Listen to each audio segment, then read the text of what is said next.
Good morning, everyone. My name is Ashish. Welcome back to my channel.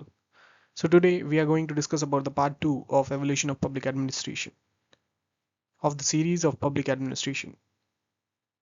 So we have discussed halfway through public administration's evolution, and in this video we'll be discussing the rest of the facts. Okay. So आज का topic the crisis of identity 1950 to 1970.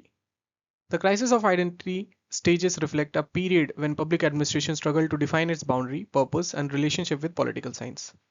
ये crisis of identity में public administration का जो identity है उसके साथ खिलवाड़ किया गया। खिलवाड़ in the sense public administration को उसका बाउंड्री, उसका पर्पस और क्या ये पॉलिटिकल साइंस के साथ इसका जो रिलेशन है और अदर डिसिप्लिन्स के साथ जो रिलेशन है इसको पहचानने में थोड़ी दिक्कतें हुई। The field was caught between administrative science and political views, leading to the confusion about identity as an independent discipline. ये फील्ड एक ऐसा इंडिपेंडेंट डिसिप्लिन की ओर बढ़ते हुए जा रहा था। इस स्टेज में हम इसके कैरेक्टरिस्टिक को हम डिस्कस करने वाले हैं। First is questioning of disciplinary status.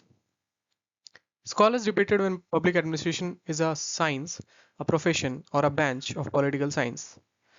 Scholars के बीच में डिबेट स्टार्ट होना शुरू हो गया था कि पब्लिक एडमिनिस्ट्रेशन क्या ये एक साइंस है या एक प्रोफेशन है या पॉलिटिकल साइंस का एक सब फील्ड या ब्रांच है।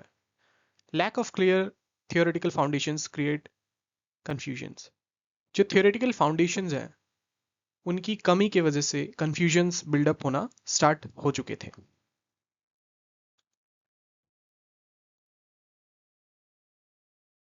Shift from positivism to normatism. Earlier scientific and empirical approaches were challenged. Focus turned to ethics, democracy, accountability and public interest. ये जो फोकस है ये टर्न होना स्टार्ट हो गया एथिक्स के ऊपर, डेमोक्रेसी के ऊपर, अकाउंटेबिलिटी और पब्लिक इंटरेस्ट के ऊपर। पॉजिटिविज्म से नॉर्मेटिविज्म के ऊपर शिफ्ट होना स्टार्ट हो गया था। Interdisciplinary tensions boring from political science, sociology, psychology and management created identity confusion. No unified theory और अप्रोच एमर्ज्ड। इसका जो यूनिफाइड थ्योरी या कोई एक ऐसा अप्रोच एमर्ज नहीं हुआ। पॉलिटिकल साइंस, सोशियोलॉजी और साइकोलॉजी और मैनेजमेंट से जो आइडेंटिटी इसके साथ जोड़ने की कोशिश किया गया था उसके बेसिस में बहुत सारा कंफ्यूजन्स होना स्टार्ट हो गया। Emergence of comparative public administration, late 1950s and 60s. Effort to globalize the discipline by studying administrative system in developing countries. Effort लेना start हुआ discipline, public administration या administrative system को as a discipline के basis में पढ़ने के लिए supported by UN, Ford Foundations and scholars like Fredericks. United Nations, Ford foundation और स्कॉलर फ्रेडरिक्स जैसे लोगों ने इन्हें सपोर्ट करना स्टार्ट किया। Why it is called a crisis? इसे हम क्राइसिस क्यों कहते हैं इसको आइए हम समझते हैं। Public administration lacked consensus on it's scope, method and mission.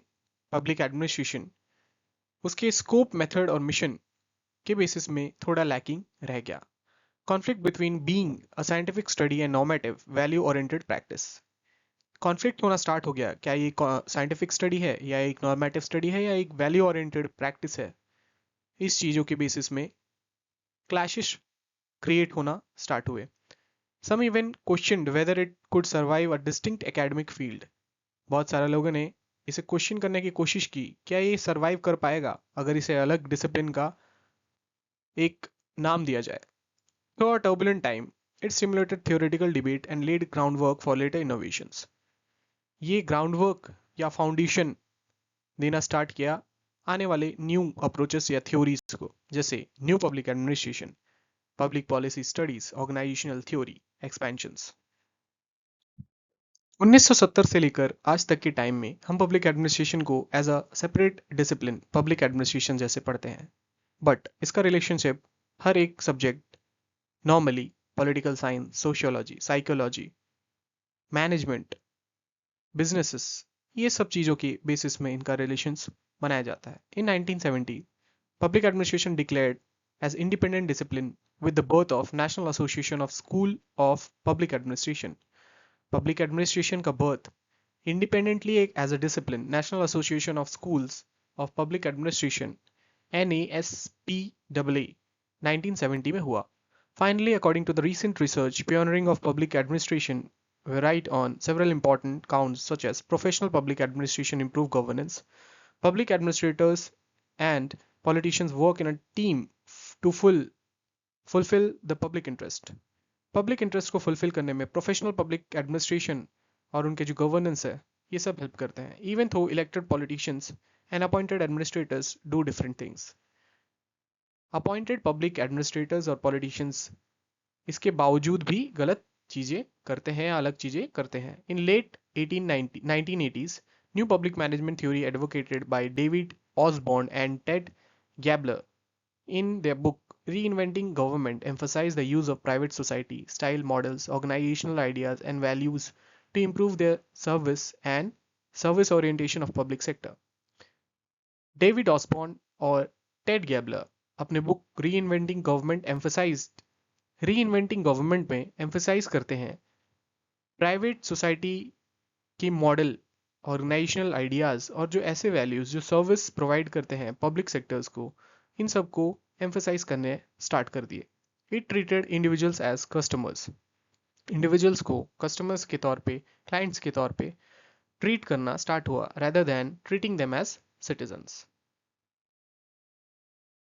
Thank you so much, my dear friends. This is going to be the last slide of public administration's evolution, and this video is divided into part 1 and part 2. If you have not watched part 1, please do go and watch part 1. Please do like, share and subscribe and comment to provide me information about what kind of video should I post or what changes should I do in my videos. And if you are interested in telling me about what kind of video should I post, please do a comment, drop a comment in the comment section. Thank you.